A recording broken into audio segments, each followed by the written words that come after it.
Welcome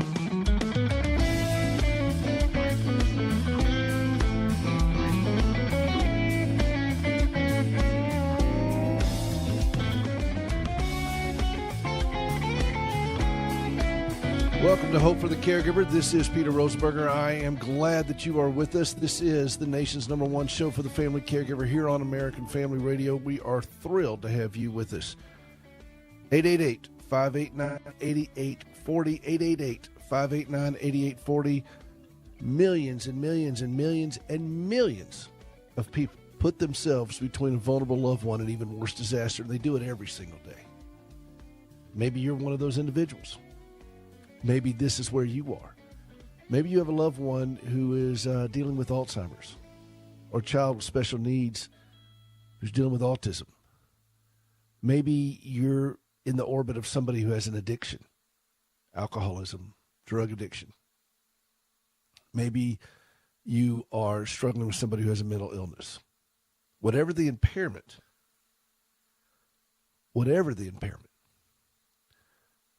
there is always an individual circling that impaired individual, and they're the ones that are putting themselves between that vulnerable loved one and even worse disaster. This show is committed to helping that individual, to strengthening the family caregiver, the one who is up late at night doing laundry, mopping the floor, cleaning up stuff, preparing meals, back and forth to the hospital, back and forth to hospice, back and forth to rehab center, dressing wounds, making sure that the child does not get up in the middle of the night and just run off. This is what happens to family members who have a child with autism. Elopement is a huge issue. The child just gets up and leaves. And how do you sleep like that?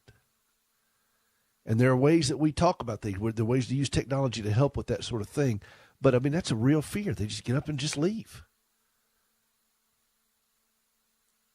If we don't minister to these people, who's going to talk to them? Where are they going to turn? And that's what this show is about. And American Family Radio is committed to helping that family caregiver who is just at the end of their rope. And we want you to know that this is a place where you can start finding real practical solutions. What we want to do is we want to back you away from that cliff, help you get to a place of safety, show you what safety looks like, give you the courage to ask for help. Once we give you the vocabulary, we want to give you the courage to do so, to really inspire you to go ahead. It's okay to raise your hand and ask for help. It's not going to come in every way you want, but we're going to start that process. And then for those who are not caregivers, particularly those who are involved in any kind of ministry, church-related, pastor, whatever, we want to give the vocabulary of what help looks like to a caregiver. And, we want to hopefully inspire you to offer that help. Friends don't let friends caregive alone. And that's what we're about on this show. And it's hard enough to do this. It's impossible to do it alone. And we speak fluent caregiver here. So if you want to call in and speak in your own native tongue as a caregiver, guess what? This is the place. 888-589-8840. And I want to just quickly address something that's current in the news, this thing in New Zealand. And what's happened here again is just these mass tragedies that come out. And we've had this ancillary effect. And I wrote about this. I do a regular blog contribution to American Family Association and their blog called The Stand. And you can go out there and see several of my columns. And there's one of them, it's about a deeper consolation. And all too many times we tend to just put our what we do is we just send this, our thoughts and prayers are with the families and victims. Our thoughts and prayers. You hear that a lot. And even the left now is starting to push back on this. What good are your thoughts and prayers? I've been saying this for some time because it's a nice button-up way to say something, but it's really not accomplishing the task at hand. When you live with something that is rather extreme in suffering, people's thoughts and prayers, that sounds very nice and meaningful, and it's sentimental and all those kinds of things. But in reality, it doesn't. What thoughts? What prayers? What are you going to pray? Who are you praying to? What are you going to pray? You're going to talk to the great I am, Jehovah Jireh, King of Kings, Lord of Lords, and you're asking what? And you want that person who is suffering to do what with that information? My wife's missing both legs. What are you going to do? You going to pray for her legs to grow back? Is that what you're going to pray? This is the kind of thing that sends that message. Do we want to send that message? I don't think so. Your thoughts and prayers are between you and God. And please pray. Keep them in your thoughts. But let's go specific. Let's go deeper. And go back to look at James 2:16. This is the inspiration for this whole conversation. Look at James 2:16. If one of you says to them, "Go in peace, keep warm and well fed," but does nothing about their physical needs, what good is it? Now, that doesn't mean you can fix somebody's situation, but you can speak into that situation with great specificity and clarity. And you can offer somebody some tangible help. Let me give you an example. A lady I know here in Nashville, we're doing this out of Nashville. And by the way, we are live, 888-589-8840. But this lady was taking care of her husband with a brain injury for about 5 years. And she was struggling and so forth. But then something happened and her car broke down. And she finally worked up the nerve to ask somebody at church, for some help. She said, "Look, I really need some help. My car just broke down and I'm taking care of my husband. I just really need some help." And the lady was very kind at church. She said, "Oh, we're going to pray for you and I'm going to bring you a meal." And to her credit, this caregiver said to this woman, "Look, I appreciate your thoughts and prayers and your meals. I really do. But I really need a mechanic. My car doesn't work." You follow me on that one? And see, this is what happens. A lot of times we just want to kind of glibly offer something that we understand, but it's really important that we listen to understand what's going on with that caregiver, with that person in need. We can't fix the problem that they're carrying as far as the medical stuff. I mean, the woman's husband had a brain injury. I mean, you don't have to be a brain surgeon. But what you can do is say, "Okay, is the car working okay? What can we do? I know a mechanic." You can ask them about specific things in their home. I guarantee you, if a caregiver is frazzled, their home is frazzled. And there are things going on that need to happen there. And you can go very specific. The more specific you get, the better it is. And that's what this show is all about, is teaching people how to go into those places. One of the things you'll hear me say over and over and over is, have you been to your doctor lately? When's the last time you were at your doctor's office? And there's an article about me. If you don't subscribe to it, Jim, let me ask you a question. Let me interrupt from this. Jim, if somebody wants to get on the mailing list for the American Family Association's journal, how do they do that? They would visit afa.net, and once you're there, you'll see divisions. One of those would be the AFA Journal, and if you want to go straight to that, it's afajournal.net, and they can sign up for a free one-year subscription to the journal. And you were mentioning your blog a minute ago. That's available at afa.net/stand. And the journal, you can get a free membership for a year, and they have great articles in there throughout the year of various subjects. And I was really pleased to have an interview with Rusty Benson about this show. And he said in the article, what can listeners expect? And they can expect that we're going to ask about that listener. How are they feeling? What's going on with them? And so you can read the whole article. I think it's online as well. Hey, this is Peter Rosenberger. This is Hope for the Caregiver. The number is 888-589-8840. We'll be right back.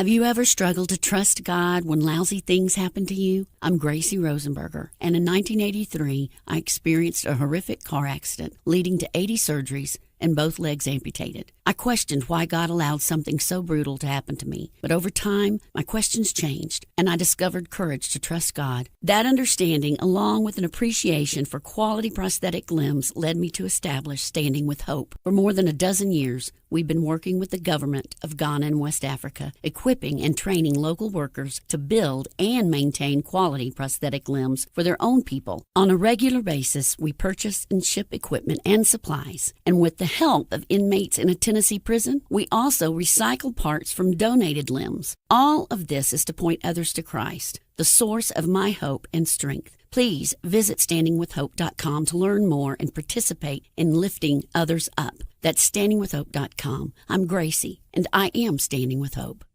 How do you feel? Is your body sluggish? How about your mind? What about sleeping? Is that difficult for you? When you had your last physical, what did you learn about your health? Should you lose weight? If you're like so many caregivers, those are hard questions. You didn't get here overnight, and you won't change it overnight. But there are steps you can take starting today. Find more information at ahealthierlifeforyou.com. That's ahealthierlifeforyou.com. Welcome back to the show, For Caregivers, About Caregivers, hosted by a caregiver. I am Peter Rosenberger. This is Hope for the Caregiver, and we are glad you're with us, bringing you, we have 30, gosh, I'm in my 33rd year of this. I've been a caregiver now for over 33 years, 12,000 days. If you count half days, that's over 120,000 hours. That's a lot of time. And I'm bringing all of that experience to help you stay strong and healthy as you care for someone who is not. How are you feeling? 888-589-8840. Hey, I got something new. I want to try. I'm asking for your help. I've got something brand new that I'm doing, and I think we've worked out all the kinks of it. If we haven't, you'll have to be family. But if you go to caregivermeals.com, caregivermeals.com, we are, at my website, we are trying to collect recipes that caregivers love, that they make, and to share them with other caregivers who are having to learn how to cook maybe for the first time. And there's a way for you to upload a story about the recipe, why it's important to you, and a favorite scripture or a favorite verse, a poem, a song lyric, or a quote, or something that gets you through the day, as well as a picture of you and your loved one and your family, or the meal, if you want to take a picture of it and see, give everybody an idea of what it looks like. And you can, and what we're going to do is now we won't share your personal information, but what we'll do is we'll put the recipes out at a special page on our website so that caregivers who are finding themselves cooking for the first time, maybe ever, they haven't had to do it, but they're thrust into this role and they don't really know what to do. And we're looking for heart-healthy meals. Please don't try to put things with tons of butter and fat and sugar and all that kind of stuff, because that doesn't help us as caregivers. We need to look for heart healthy.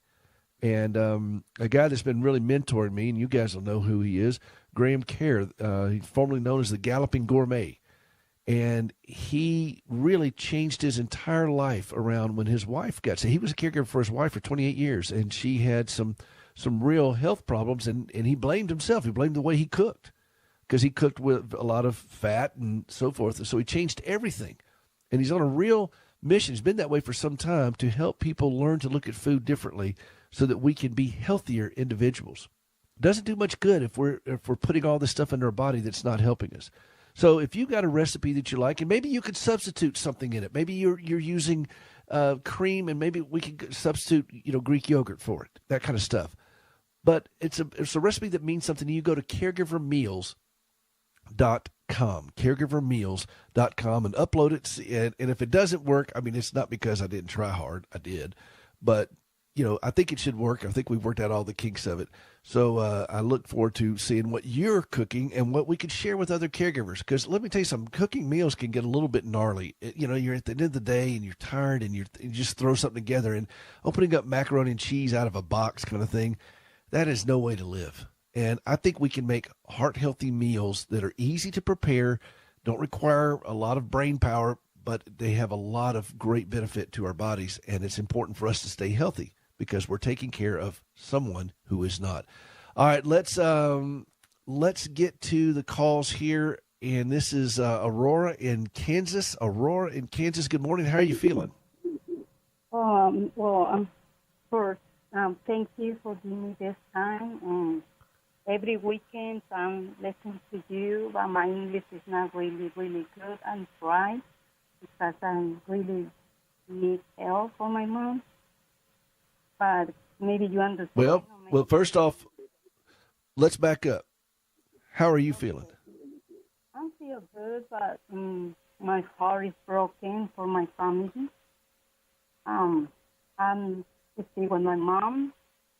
All right, let me see if I can do this right. English is not your native tongue, is it? Right, my Spanish is my first language. ¿Cómo estás? Bien, gracias a Dios. Muy bien. Pero usted dice su corazón es malo. Sí, está rompido, está triste. Entiendo. All right, now we spoke a little bit of Spanish just for you and me, but we got to let everybody else know we're speaking English. So you're sad, your heart is broken. Tell us what's going on here. Okay, I have a half sister, and my mom she live in Placencia, California, like 53 years. She's married second time, and he passed away like my daddy. My mom's husband. He passed away like 1 year and a half, and she had dialysis,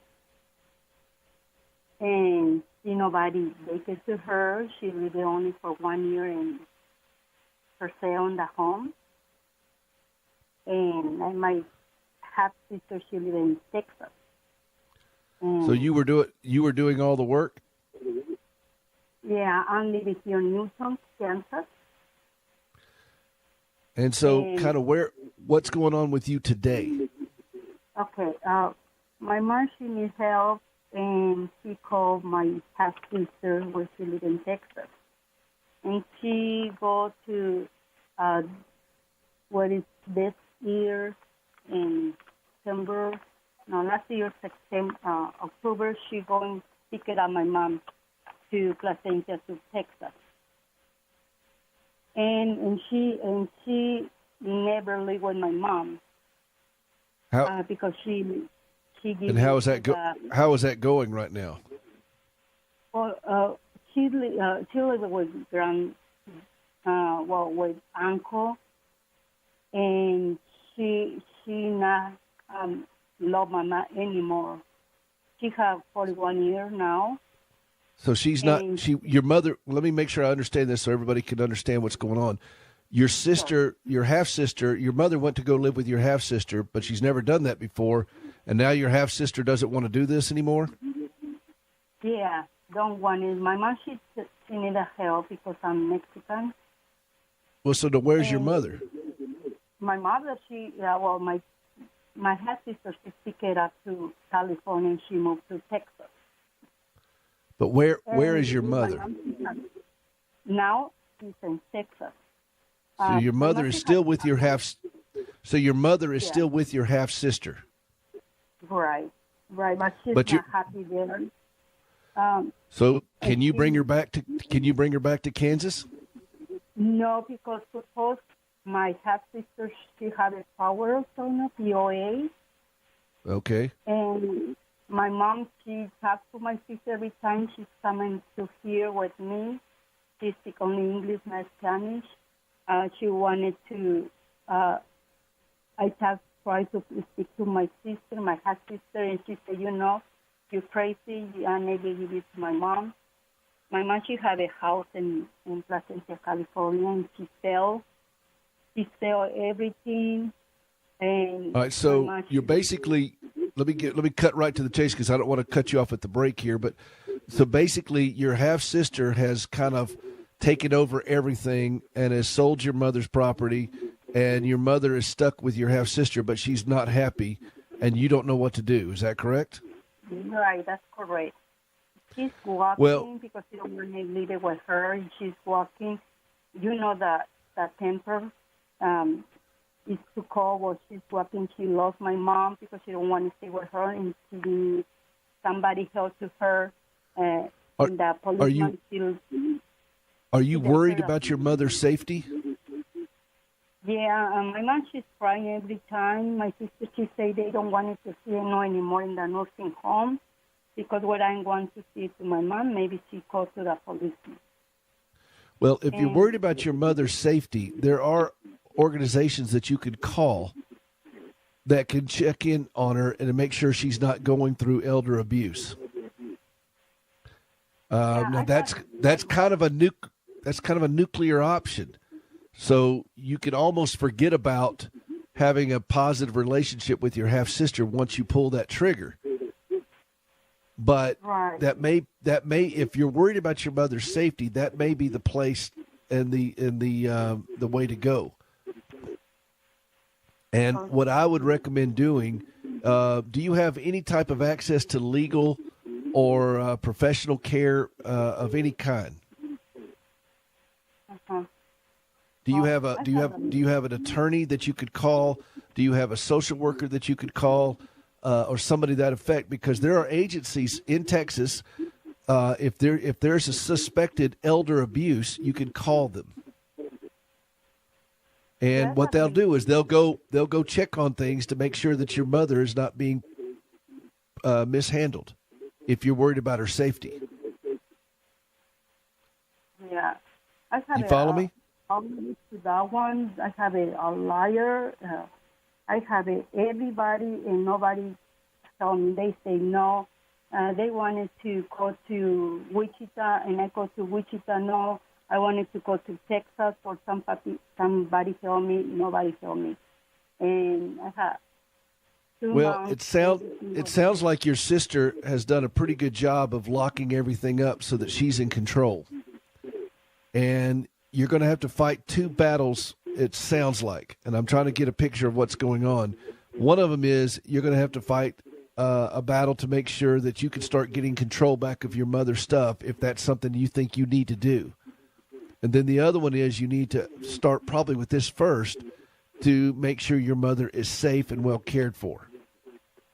And if you think she's not safe and well cared for, then you need to go to the authorities. And they have, I don't know where she is in Texas, but you need to go to the authorities, and they have agencies that do that to call on elder abuse. And they will investigate this. I don't know how fast they'll do it, and I don't know how effective they'll do it, but they are supposed to do it. And I've got friends of mine. Do you get on Facebook much? No. Well, I'll put the link out on my website and on Facebook of some things if you feel like there's elder abuse, and I will do some research and find out what's the best number to call in Texas, and put that out on my website. And the Facebook page, it'll be at Hope for the Caregiver on Facebook, and then you can go to hopeforthecaregiver.com, and I'll put a little notice out there about a number to call for that sort of thing. And that may be your first place to start, Aurora, okay? Well, thank you so much. Appreciate it. Well, I wish I could be a little bit more help on this, but I don't know the whole story. But I think the first thing to do is let's just make sure your mom is safe and being cared for, okay? And there are places that you can call on that and do that. And I promise I'll put that on the website today at hopeforthecaregiver.com. Hey, listen, thank you so much for the call. This is Peter Rosenberg. We have to go to a break. We'll be right back. Washington Watch advances a culture where human life is valued and religious liberty thrives. Hello, this is Tony Perkins, host of Washington Watch, right here on the American Family Radio Network, inviting you to join us each weekend for the weekend edition of Washington Watch for the latest from our nation's capital on what is happening as it pertains to faith, family, and freedom. You'll hear from policymakers, congressional leaders, and others each day, 4 p.m. Central Time. Be there. Have you ever struggled to trust God when lousy things happen to you? I'm Gracie Rosenberger, and in 1983, I experienced a horrific car accident leading to 80 surgeries and both legs amputated. I questioned why God allowed something so brutal to happen to me, but over time, my questions changed, and I discovered courage to trust God. That understanding, along with an appreciation for quality prosthetic limbs, led me to establish Standing with Hope. For more than a dozen years, we've been working with the government of Ghana and West Africa, equipping and training local workers to build and maintain quality prosthetic limbs for their own people. On a regular basis, we purchase and ship equipment and supplies, and with the help of inmates in a Tennessee prison, we also recycle parts from donated limbs. All of this is to point others to Christ, the source of my hope and strength. Please visit standingwithhope.com to learn more and participate in lifting others up. That's standingwithhope.com. I'm Gracie, and I am Standing with Hope.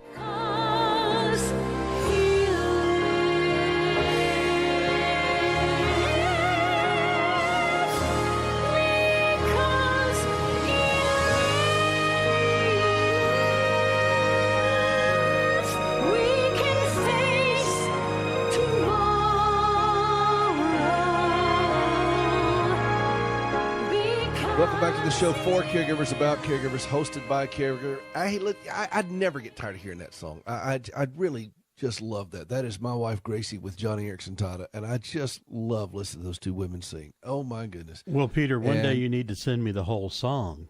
Oh, well, okay. And we'll let you play the whole song. And we can find that where? At hopeforthecaregiver.com. I have a whole music page there, but you can get the song. You can download the song from any of the .com streaming. I think it's on Spotify. Everything that's out there, it's out there.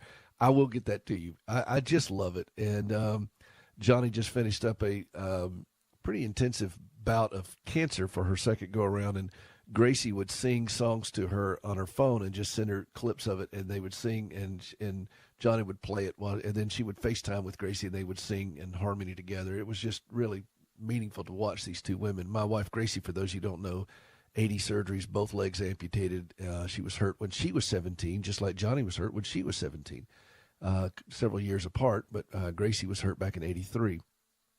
And so it's just really meaningful to listen to those two women encourage each other and strengthen each other and do it for us as well. Listen, I did some research. By the way, if you want to be on the show, excuse me, 888-589-8840, 888-589-8840. This is Hope for the Caregiver. I'm Peter Rosenberger, and I did some research over the break, and you could go, this is for Aurora. Aurora, if you're still listening, I hope you are.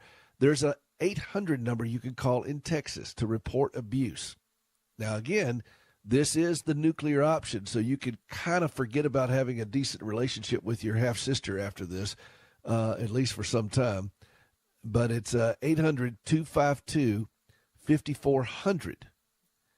800-252-5400. And if you think there's elder abuse going on in Texas, that's the number to call for Aurora. And it's www.tx, like Texas, txabuseline.org, and there's an online contact form you can use as well.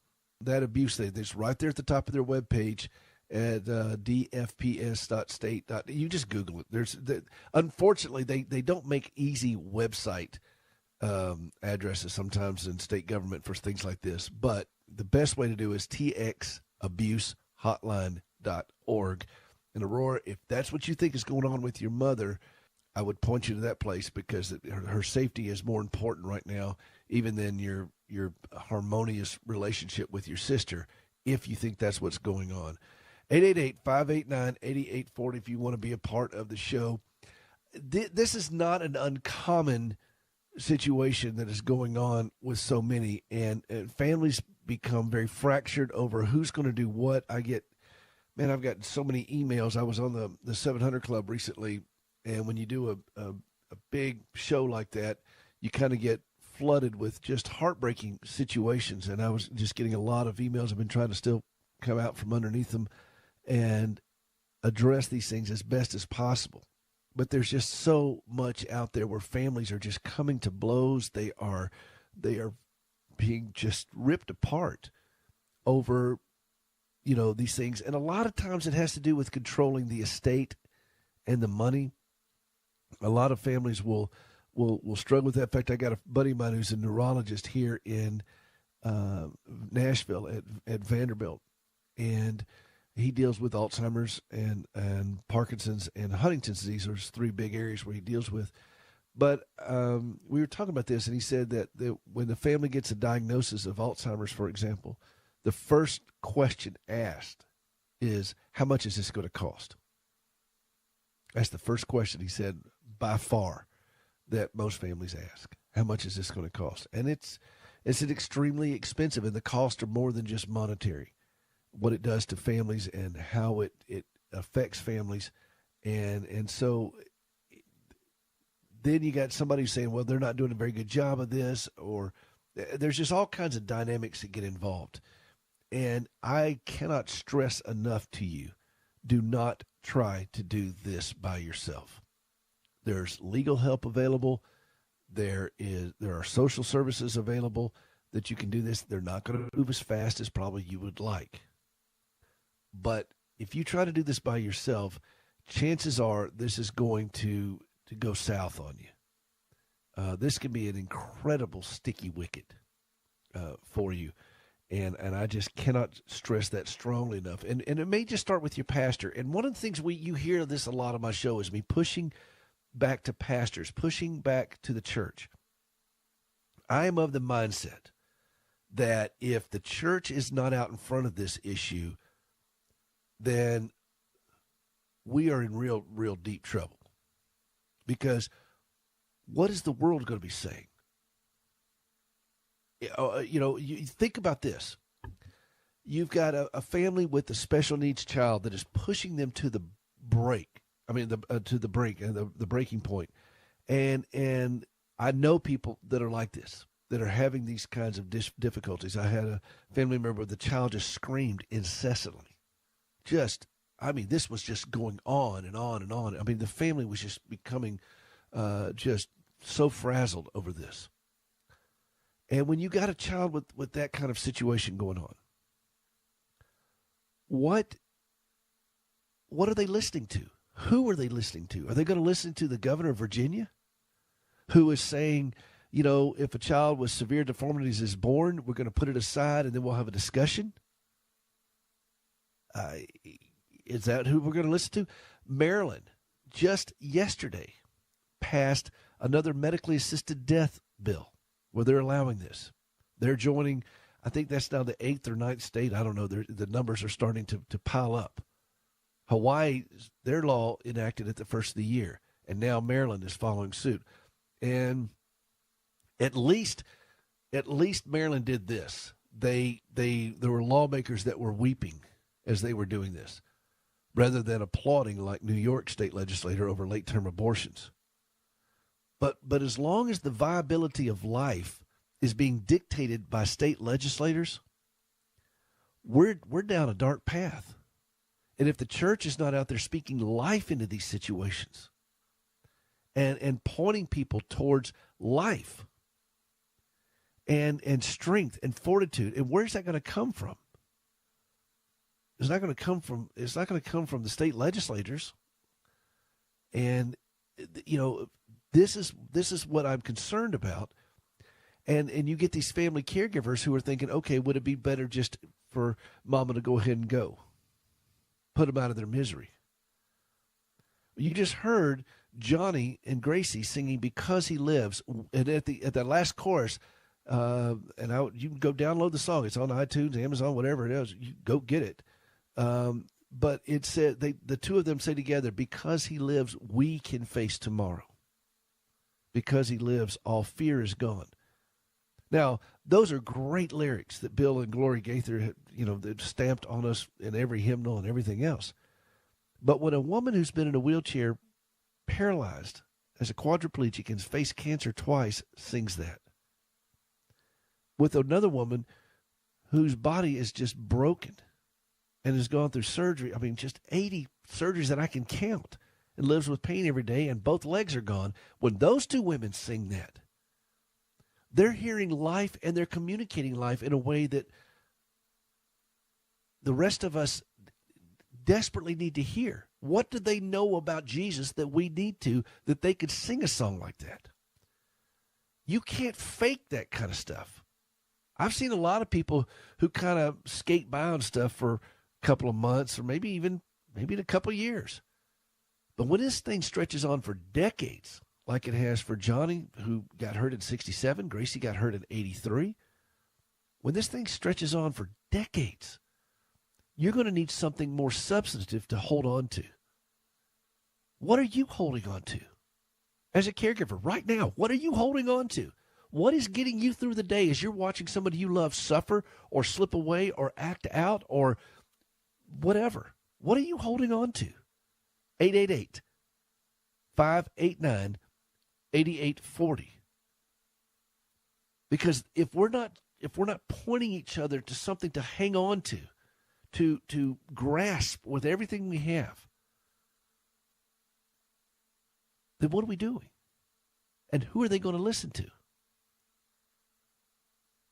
I would much rather equip pastors to be able to speak life from their pulpits than to have these people tune in to listen to politicians like the governor of Virginia and says we're going to put a child aside and have a discussion about whether or not we want to resuscitate or allow that child to live that has a severe deformity. Or state legislators to say, if the pain is that bad, we're going to give you some medication and let you go ahead and just check out. A lot of people wouldn't want to live like my wife. A lot of people wouldn't want to live like Johnny. Maybe some of you are at that place. But what I am imploring is that we learn how to speak with clarity the gospel into those kinds of situations. If we're not willing to go into those kinds of train wrecks of people's lives that are struggling with this, then what good is our Christianity? If we're not willing to walk into those kinds of heartbreaking scenarios with the clear, concise, and conviction of the gospel and speak with great authority into that, even if we're weeping while we do it, then I got to ask you, what good is your faith? This is not a country club religion. This is frontline warfare. This is triage. People's lives are really, truly broken. And if the church can't speak into that and offer something for folks to hang on to, then you got to have to wonder, what good is all these beautiful buildings that we've got around with these nice steeples and bells and great sound system and great worship teams and all that kind of stuff? I don't want to show up and see a worship team. I don't even really want to show up and see a pastor. I want to show up in church and see Jesus and hear this life-changing gospel. I need to hear it every day so that I can better care for my wife, so that I can better live my life. 888-589-8840. This is Peter Rosenberger. This is Hope for the Caregiver. We'll be right back.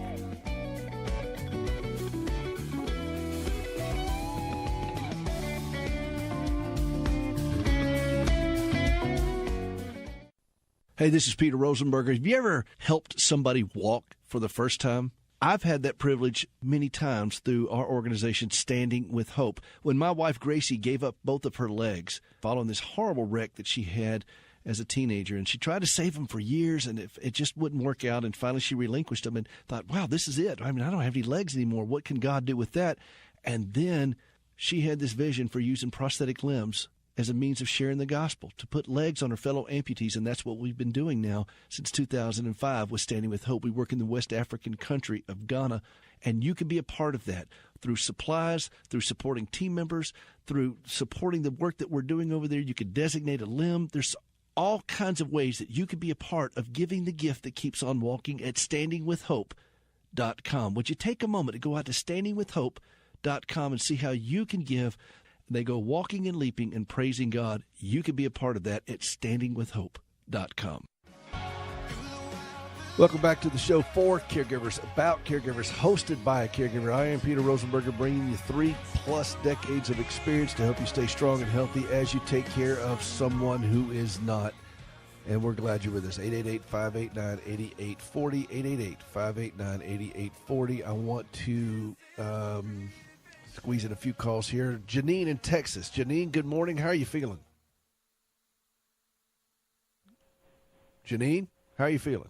Yes, I'm doing well. Well, good. I'm doing well.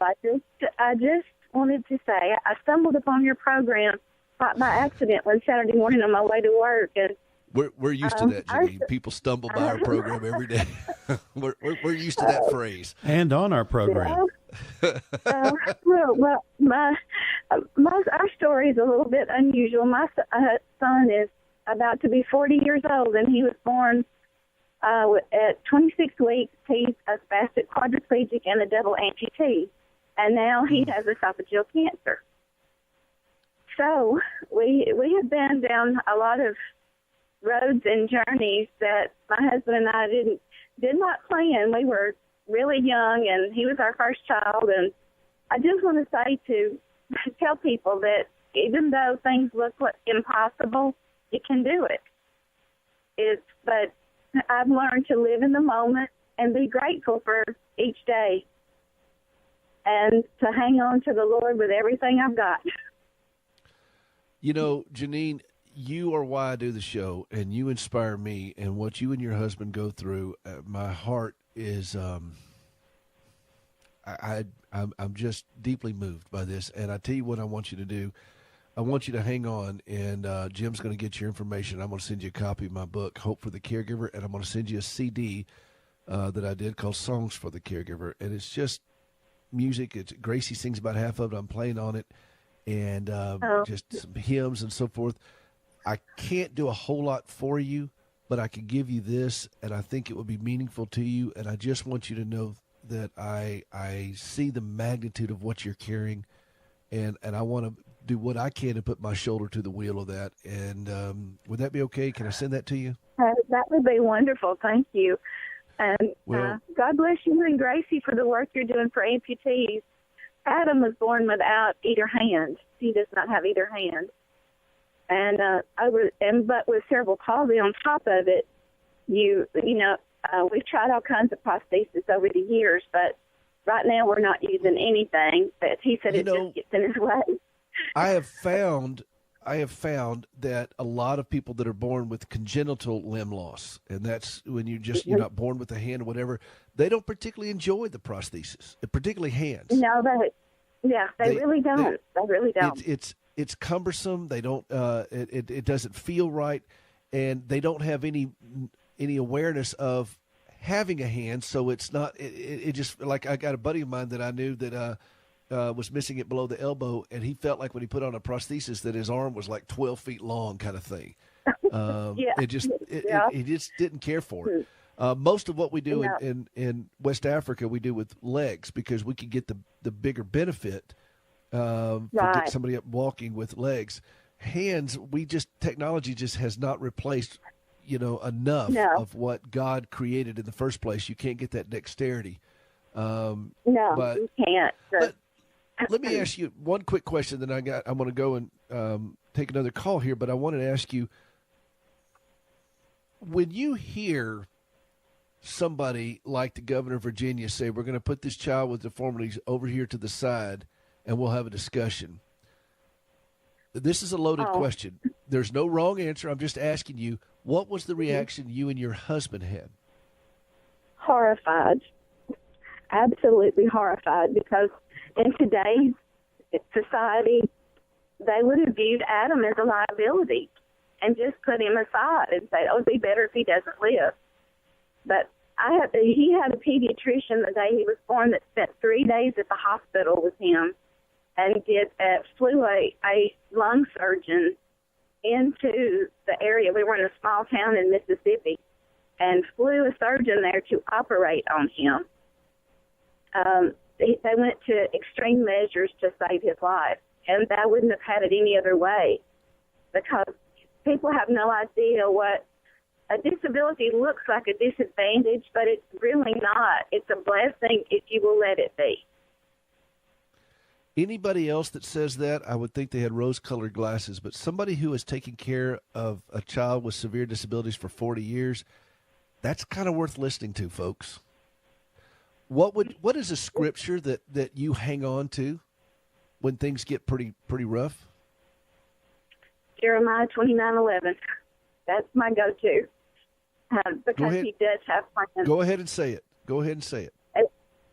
He has plans for us, and plans to not harm us, and plans to progress us. And Adam is a happy person. He has blessed so many people, even his cancer doctors. I don't know what he says to them, but they are. If you go to basketball games with his cancer doctors, I mean, he touches people's lives because just his attitude, it's like your Gracie and like Johnny Erickson's, which their stories have been an inspiration to me. But finding a place where you accept what is and know that it's okay. And that's what I want people to hear is it's okay. Well, I think they've heard it. I think that your attitude, Janine, and a lot of times we as caregivers, we watch somebody in our life who suffers and they're so inspiring and we are so excited about their inspiration. But I want you to know that I'm excited about your inspiration to me and to the listeners of this audience, that you are willing to trust Jesus with the very difficult set of circumstances you and your husband and your family have endured and faced. And this is you're why I do the show. So thank you. And thank you for listening. And don't hang up, because Jim's going to get your information there, and I'm going to send you a book and a CD. I just want to do something for you that's going to bring you a little bit of strength and comfort. All right, let's go to Jackie in Texas. Jackie, good morning. How are you feeling? Hi. Well, we're kind of in a crisis as of last night. We have a son. He's our only adopted son, and we adopted him at 11 months old, and we had him as a foster baby at 9 days old. So we're the only family he's ever known, and we have 2 biological children, and then we have older kids too, but our biological kids don't struggle with anything like this, and he just has a severe addiction. He was born with crack cocaine. He was a great kid growing up, but then when the puberty years hit, we've just been struggling the last 5 years. He just turned 18 February 11th, and the last 2 years have been so hard. And then so I didn't really see myself in a caregiver role until I heard your program, and I thought, oh, my word. And then my parents are elderly, and they live about 4 miles from us, and so I'm kind of the go-to person for them. My sister lives about an hour and a half away. But I got your book, the Landmines book, and that was really good. I think the one that hit me the most was the isolation. We stopped going to a church we'd been to for a long time because they knew they were aware of the situations that we struggle with, but there was just no reaching out at all.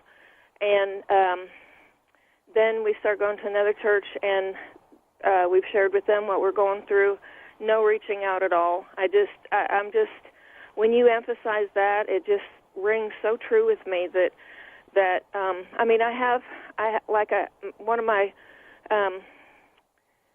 I mean, I'm really clinging hard to the Lord. I've been a Christian for a long time. My husband and I are just very supportive of each other. But I have a Thursday morning ladies' Bible study that's so helpful. I mean, we text each other with our prayer requests, and I know that they are so supportive of us. But it's just not having a pastor, not feeling like you have a spiritual covering that I think is so important, and we're just not finding that. And so our son sadly, is at the Salvation Army. He's because we can't let him come home, and so we're trying to just walk that fine line where, Billy, we love you. We're not abandoning you. We're not rejecting you, but we will not enable or rescue him. And so we got a call last night from the Salvation Army that they're kicking him out because he showed up drunk again, And so we've gone through, so many counselors and therapists and residential treatment centers and all that for the youth. But now that he's 18, it's a different story.